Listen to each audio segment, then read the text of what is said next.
Hey, what's up YouTube? Dope is Yola here. Hope you're having a dope day. Welcome back to another video. As always, quick little disclaimer, please don't cuss in the chat, don't cuss in the comments, please don't leave smoking suggestions, talk about drugs or smoking. Family-friendly channel, let's get started. This is another episode of Story Time. And guys, as you already know, quick rundown, I've been doing Story Time on the Dope is Yola channel for 4 years. We're closing in on season 5. This channel, My Adventures of Yola channel, is my second channel where I'm monetized, fully left alone, regular YouTuber. So I've been trying to go through older episodes, pick out my favorite ones, redo those stories. Now that I have a camera, it's not an iPhone, it's a light, not a grow light. Everything is better. Some of these are stories from a long time ago, but I've been telling stories I've never before told on here too. So if they do sound familiar, it's probably because you saw them in season 1 4 years ago. But like I said, storytelling skills have evolved. Everything's gotten better. So we're here to do the remastered versions. Also, with that being said, not sure when this comes out, but Storytime channel just got approved on Spotify. I have my own channel on Spotify called Storytime with Dope is Yola. So go on Spotify, verify, checkmark, partnered with Spotify, everything with video. Spotify now reps Storytime. So let's get started on this episode. I think this is from season 1, probably Close Calls, most likely. I've done so many stories, I can't remember exactly which episode they're in, but I'm trying. So for everyone out there, get ready. This is gonna be an intense, very complex story. There's a lot of layers to this. Let's get started.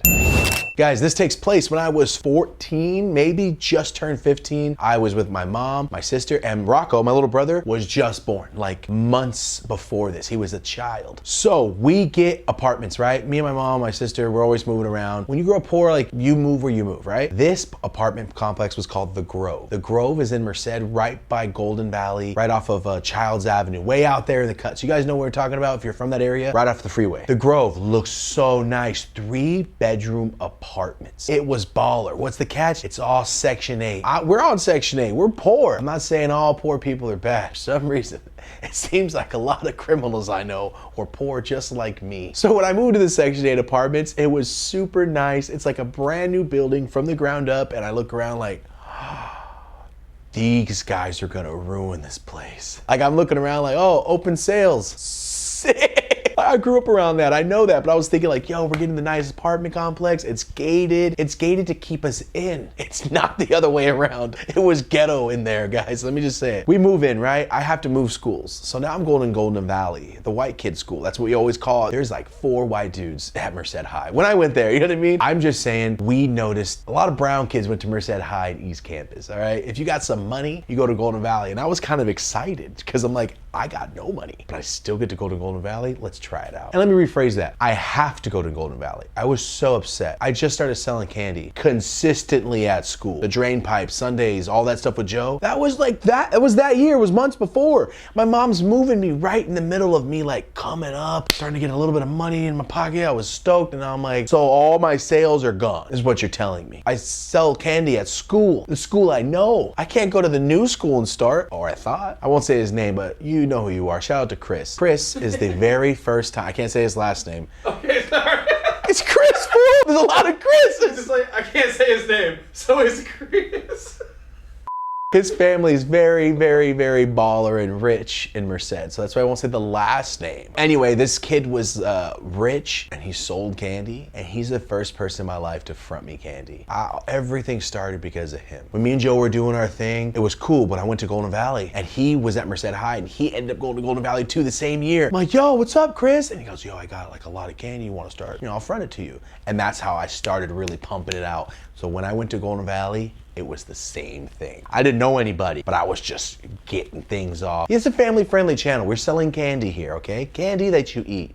Front me and I'm no longer having to pay for things up front, so I have extra money. Every time I hit my profit mark, I'm like, oh God, here we go, the rest of this is mine. Because I like candy. I didn't really care about the money as much as I like candy. So I got somebody fronting me. Chris is super cool. He's kind of introducing me to people there, but I gotta be honest, man, skinny water polo, tall white kids. I wasn't very good friends with everybody. Like, no, it's not like nobody was mean. It was more of they were like, who's this fat, short, brown kid at our school? That's how I felt, dude. Like, yo, my bad for being over here. Give me the money, I'm gonna be out. That's how I felt. I'm not gonna say it was, but that's how I did not feel welcomed as much as I thought I would. Anyway, I'm doing my thing. I'm at the Grove. right?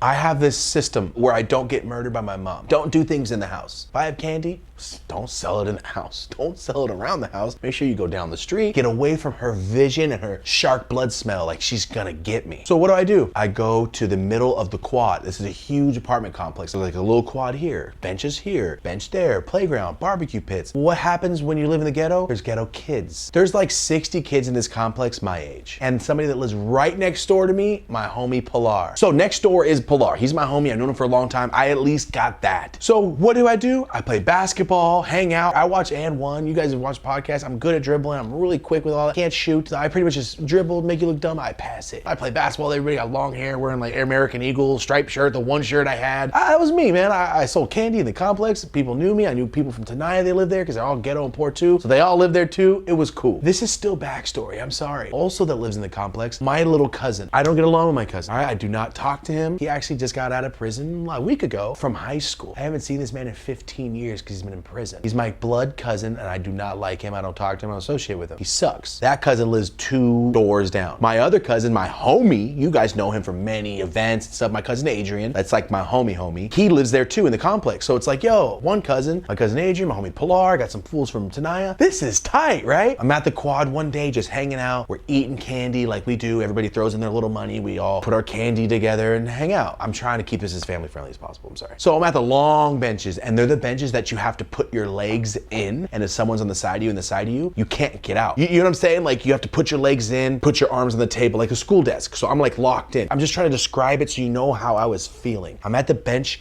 I'm sitting with Pilar. My cousin Adrian's hanging out. My cousin that I don't like at all is on his rollerblades. He's younger than me. He's a kid on rollerblades rolling around, and everyone knows what I got. They know what I got, right? They know. I'm not a gangbanger. I'm not that guy. If you're gonna take something from me, we're gonna fight, but I'm not gonna shoot. I don't have a gun. I'm one of those guys and everybody knows that. So I'm in the quad next to this girl Sierra's house, right in front of her. She went to Tenaya with me. She lived there too. Girl Sierra's there. It's me, Pilar. We're all hanging out, and there's like these gang banging fools I know from Merced. I know these dudes because I see them in school. You know what I mean? Like they're the older guys, but I know of them. We all grew up together. We're like head nods, what's up? But we don't know each other's names. You know that relationship you have with people you don't know their names. Oh, what's up, man? I know you go to my school. What's up? But he's older than me, right? I'm in 10th grade. They're probably out of high school at this point. I'm sitting on the benches. Everything's cool. Basketball court's over there. We're all chilling. Like 3 days before this, somebody egged my front door at the apartment. Like just threw eggs at it and just the whole house. I was like, why? Who would do this? I was mad because they hit the window too of Rocco right where he slept. I'm like, dude, if that went through and busted glass in his face, I'm gonna kill you. I didn't think nothing of him. Like people just randomly did it. My little cousin Mario the next day said something and I looked at him like, you threw eggs at my house? And I socked him in the chest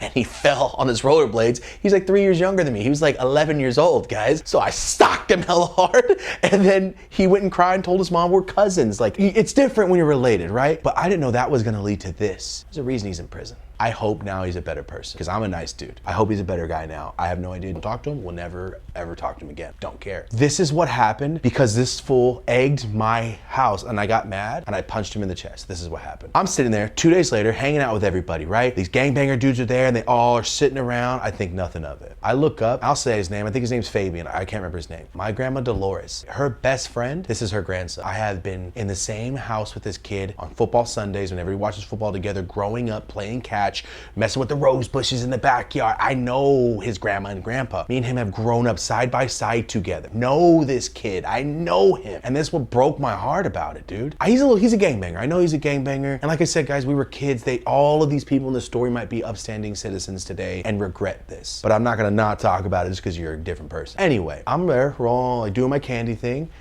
And I look up and I see him. I'm like, what's up? You live here? Like, dude, I didn't know you lived here. Yeah, I know him. I'm like, what's up, man? And he looks at me like, I was like, okay, what was that? Like, Thomas. Like, he looked at me like, oh, what's up, fool? And I was like, dude, what? What's going on here? All right. Okay, maybe he's upset or something. I don't know. Doing my thing, and this little gangbanger dude with the colored eyes, I remember him.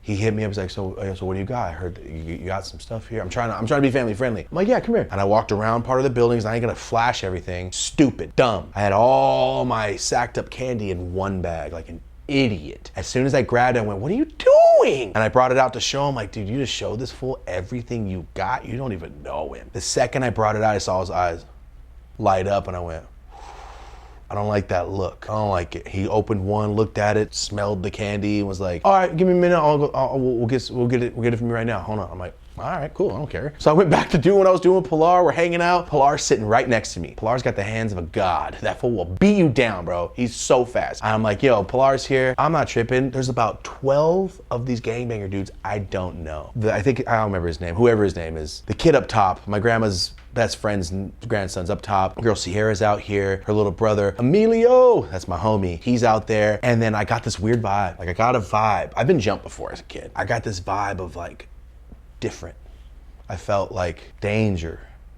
Not like, oh, I'm gonna get beat up. I felt like something's up. Like the air's different. I felt it. I don't know what it was, man. But I thought nothing of it. I kept playing it off, kept like, oh, it's fine, it's fine, it's fine. And then 2 of these gangbanger dudes sat in the bench next to me as I'm sitting there chilling, talking to Pilar. And then like 4 of them across the bench sat right there. And then the fool with the colored eyes is standing like 3 feet over behind me right here. I'm like, if you fools try something, I got Pilar with me. Like, that's all I thought. I was like, I'm gonna bite you in the face. Pilar's gonna whop about 6 of you, and I hope we make it out of here. That's all I kept thinking, like, nah, they wouldn't do that. They wouldn't do that. Dude, I don't know what happened. I just felt something. I like put my hand in my pocket to like push my candy down a little, and then I heard, Thomas! I look over, and it's my cousin Adrian. And I was thinking like, fool, don't bug me right now. I'm about to sell some candy to this guy. That's what I'm thinking. But also being cautious. He goes, Thomas, your mom's calling you. I don't know what you did, but she looks mad. I'm like, oh my God, hold on. And I passed Pilar the candy. I put my hands in the grass real quick. I'm like, oh God, I'll be right back, guys. And all the gangbanger dudes are like, they don't say nothing, they just look around at each other. I'm like, Pilar, I'll be right back. Just hold on to that, I'll be right back. I go, fool, for real? And I go around the building and he goes, Thomas. I'm like, what? And Adrian, that's my homie, that's my cousin. He's like, those fools are about to rob you. I go, what? All right, he said our cousin's name, and I'm like, what did he do? And he goes, he told all those fools what you got, and that's why they're here. They're here to rob you. That's why they're here today. My little cousin set me up to get beat up and stomped out and robbed because I punched him in the chest for egging my little brother's window at my door. As I'm looking at Adrian's face, I'm looking at him like, are you kidding? Are you serious? Are you sure? And he looks at me like, Thomas, your mom's not even here. I just needed to get you out of that situation without it going crazy. And I go, that's why I like you. You're my cousin. Like, thank you. And I went into my door. My mom was in there. I'm like, hey, Mom, just letting you know, something almost happened. There's a lot of gangbanger dudes out here. And my mom's like, what did you just say? We're moving. We moved the next week. My mom doesn't play that, dude. She kept me away from all this gang stuff my whole life just to bring me to it. She's like, no, we're out, moving, done. I'm like, whoa, you actually do care about gang stuff. Because she knows what Merced's like. She's like, no, I don't need you around it. And we were gone. We were broke. I don't know who my mom borrowed money from, but we were gone. And all I keep thinking about, guys, is I grew up with you, man. I know you very well. I'll see you next Sunday at your grandma's house. Like we always see, like I felt like, did you really not say anything? Because those are his friends from school. I know that those are the guys from Merced because of him. I grew up with this kid, but now I realized that he stayed in the house because he didn't want to have to rob me with his friends, but he also didn't stop it. And that's what bugged me the most. It really bugged me, dude. I pretended like he was a ghost the next time I saw him. He said, I just walked right by him like he didn't exist. I like him. He's cool. We watched Niner games our whole life, and like to this, and I remember looking at him like, I'm thinking the way they looked at me now, it's like, oh, that's why you looked at me like, oh, something. Because he didn't want to like look at me in the eyes knowing what was about to happen. Those fools don't even live there. Guys, man, over some money, it really bugged me, man. It really upset me. Anyway, quick last little piece of this story. I'm going to pick up cremini mushrooms from this guy at the back of Papa John's, all right? Because I want to eat them and have fun. I'm trying to keep it family friendly. Here we go. I'm going to buy these cremini mushrooms at the back of an alley behind Papa John's in Merced. And we're going down Loughborough, which is mad ghetto, and have a car. So I paid this guy and I told him I would give him some of my creminis if he would take me to go get them. So as we're driving down Loughborough, we're coming up to where Circuit City used to be, going toward 7-Eleven. For everyone out there, going toward the mall on Loughborough where it's mad ghetto, right? And I just see these like 4 dudes stomping a guy in the street. 4 grown men stomping this Mexican, light-skinned Mexican dude with the jersey on, stomping him, beating him down. And then we stopped, we're like, ooh, don't get close, just stop. I told the guy, this kid was scared out of his mind. He had no idea. He's like, I'm like, dude, just stop. It's okay. They're beating him up. They'll stop. They walked away and they're all yelling at him. Two of the dudes had army shirts. Like, these dudes were off boot camp, and I was thinking, what did that gangster say? What did he do? So we're starting to pull up. We're like 20 yards away. We're driving, and the dude's on his hands and knees, like shaking, like he's trying to get up. You know when someone's knocked out trying to get up? He's leaking, and we start driving around him, and they're like, should we help him? And I go, that's my cousin. The one that set me up, I haven't seen him like a year. And the guy's like, oh my God, bro. All right, what do you want to do? I'm like, drive around him. He goes, what? I go, I don't like him. Drive around him, but slow. And he drove around him in the middle of the street, and he let me stop, and I went, hey, that's what you get. And then we kept driving. He was just pouring, leaking, and it was the most devious thing I've ever done. Didn't help him, didn't care. All his 7-Eleven stuff was spread all around the floor. He's one of those kids that will talk, and then when you're about to fight, like, I'm just a dog, I'm just kidding, dog. He's that fake gangster. So when I saw it, I was like, you finally said something to the wrong people. Look at you. And that was the last time I saw him. Now that I'm older, feel terrible. Dilemmas or not, I should have definitely helped him out. Like, he's my cousin. He got mad about the punch or whatever, but I should have helped him. Now that I'm an older person, I realize like that was very wrong of me. Also, that's what you get. But guys, I just wanted to say this now because I know my cousin will probably see this. Like, bro, I'm sorry I didn't help you. We had our problems when we were kids. I hope you're doing great. I hope everything works out for you. Before we got in these little fights, you were cool. We played basketball, like it was chill. I hope everything's good for you, man. And because I'm doing my thing and I hope you're doing your thing. And that is the end of this story.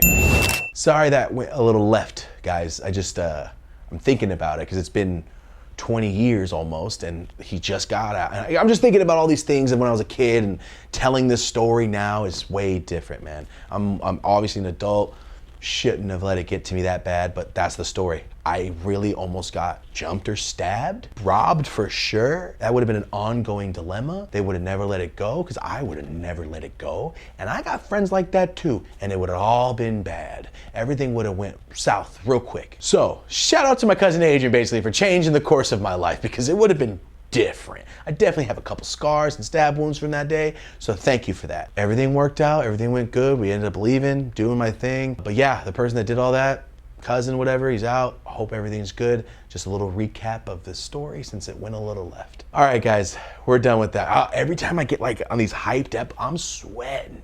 I get like extra aggravated all over again. I don't know what it is. I get really into the story. I'm imagining every single thing and just wanting to sock these fools now that I'm older. You know what I mean? Like the older version of you wish you could save the little version of you, but it's not possible. But we can tell stories about it, and on this channel, we can get paid to tell stories about it. So guys, thank you so much for being here. This has been another episode of Story Time on the Adventures of Yola channel. Do me a favor, leave a like, subscribe, notification bell, all the fun stuff. I really appreciate it. Until next time, guys, I'm dope as Yola. Have a dope day.